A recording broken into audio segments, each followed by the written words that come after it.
सबसे पहला हो गया कि भाई इसकी नोटिफिकेशन कब तक आ सकती है। तो रेलवे ने क्या कहा है कि हम इसको OIRMS वेबसाइट पर डाल रहे हैं और उसके बाद सारे जोन से फाइनल कंफर्मेशन आ जाएगा, उसके बाद हम ऑफिशियल जो है इसको पब्लिश कर देंगे, क्योंकि सारी चीजें पहले ही कंफर्म हो चुकी हैं। इस वजह से बहुत समय नहीं लगने वाला। मुझे ऐसा लग रहा है कि रेलवे इसमें ज्यादा से ज्यादा लेट करेगा तो जून के लास्ट तक का ले जाके आपको नोटिफिकेशन दे सकता है, क्योंकि इसके बाद रेलवे के पास और भी कई सारी जो वैकेंसीज हैं वो निकालने का समय है। तो वो इसको जून के लास्ट तक का, अगर खुदा ना खास्ता कहीं लेट इन्होंने कर दिया तो भी बहुत ज्यादा जुलाई तक वैकेंसी दे देंगे, लेकिन उससे ज्यादा लेट ये नहीं करने वाले।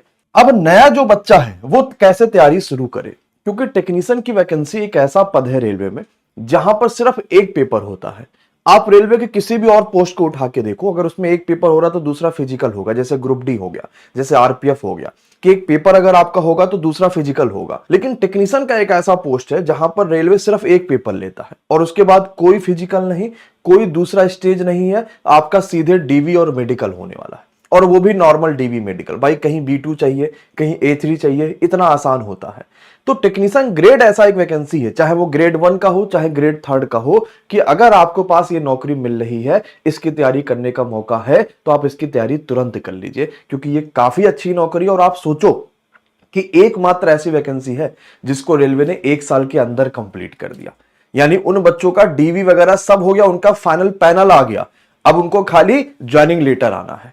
अभी तक रेलवे ने कोई वैकेंसी नहीं क्लियर करी। ALP भी 2024 वाली अभी तक चल रही है, उसका साइको होना है, या आपके पास RPF चल रहा है, आपके पास बाकी सब चला, लेकिन इसका सब कुछ फाइनल आ गया। यानी जिन बच्चों का सिलेक्शन, उन्हें पता चल गया कि मैं सिलेक्टेड हूं और मुझे खाली ज्वाइनिंग लेटर मिलना है, मेरा पैनल आ गया, उनको जोन और ज्वाइनिंग लेटर अलॉट होना है। इतना सब कुछ यहां पर आपको मिल रहा है। तो 2 तरीके के बच्चे यहां पर निकल के आते हैं। पहला बच्चा है जो बिल्कुल नया है, और दूसरा बच्चा है जिसको मैं ये बोलूंगा कि ओल्ड है। ओल्ड का मतलब क्या हो गया, जिन्होंने 2024 वाली वैकेंसी का फॉर्म भर रखा है, यानी 2024 वाली टेक्नीशियन ग्रेड 1 भी पेपर दिया है, ग्रेड 3 भी पेपर दिया। अब ऐसे कितने बच्चे, जरा मुझे यहीं पर कमेंट में बताइएगा कि आप में से ऐसे कितने साथी हैं जो एकदम न्यू हैं, यानी पहली बार टेक्नीशियन का फॉर्म भरने जा रहे हैं, आज तक टेक्नीशियन का फॉर्म नहीं भरा। और ऐसे कितने साथी हैं जो एकदम अभी तक पिछले बार का फॉर्म भर चुके, यानी ओल्ड है, उन्होंने पिछले बार भरा था, इस बार भी वो भरने वाले हैं। न्यू और ओल्ड मुझे कमेंट में बताइए, सबके कमेंट आने चाहिए। आप किसी भी वैकेंसी के लिए इतना सजग होना चाहिए ना कि कहीं भी कुछ भी आए तो आपके पास चीजें क्लियर हो पाए। तो मुझे ज्यादातर बच्चे ओल्ड दिख रहे हैं, कुछ ऐसे बच्चे दिख रहे हैं जो नए दिख रहे हैं। अब समझिएगा कि क्या करना होगा। देखो, अगर आप पुराने बच्चे हो, यानी अगर आपने टेक्नीशियन का फॉर्म भर रखा है, तो आपको सब कुछ पता होगा कि क्या पूछा जाता है, कैसे पूछा जाता है, पेपर आप देकर आए होंगे तो आपको कमियां पता होंगी कि मैंने कहां कहां कमी करी है। तो ओल्ड बच्चों को सबसे जरूरी है कि ये स्टार्ट कहां से करें, PYQs से। बहुत महत्व है रेलवे में PYQs का। आप किसी और वैकेंसी में आप देखोगे तो शायद PYQs रिपीट ना होता हो, लेकिन SSC और रेलवे ये ऐसी वैकेंसी है जहां पे PYQs खूब रिपीट होता है। तो अगर आप पुराने बच्चे हैं ना, तो आपको कहीं से भी शुरुआत करने की आवश्यकता नहीं है कि शुरुआत करिए, मैं सारा नोट्स अपना रिवाइज करूं, कुछ नहीं। सबसे पहले उठाओ PYQs और PYQs को पढ़ना शुरू कर दो। अब कहां से पढ़ना है, क्या करना, अभी मैं उसके बारे में भी बात करूंगा। जो नया बच्चा है ना, ये 2 तरीकों से चीजों को कर सकता है।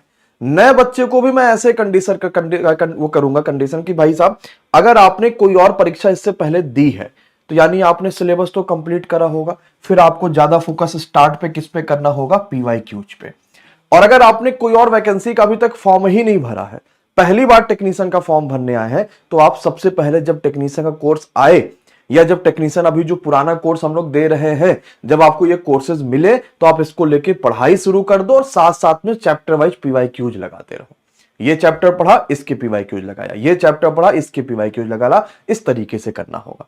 तो पुराने बच्चे एक बार जरा मेरे साथ कमेंट में बताओ कि सबसे पहला टारगेट क्या होना चाहिए। जितने भी ऐसे बच्चे हैं पुराने, सबसे पहला टारगेट होना चाहिए कि PYQs लगाना है। अगर PYQs नहीं लगाओगे तो मामला फिर गड़बड़ हो जाएगा। नए बच्चे क्या करेंगे, जिन्होंने कोई और पेपर दिया है वो PYQs से स्टार्ट करें, जिन्होंने कुछ भी नहीं दिया है वो कोर्स लेके चैप्टर वाइज कंप्लीट करते चले और PYQs उसी चैप्टर का लगाते रहे। तो PYQs का महत्व रेलवे में खास करके सबसे ज्यादा है बच्चों। अगर हमने ALP 2024 की तैयारी कराई तो ALP 2024 में भी आपने देखा होगा कि ज्यादातर हम लोगों ने प्रीवियस ईयर क्वेश्चन ही यूट्यूब पर पढ़ाया और वही पेपर में फंसा।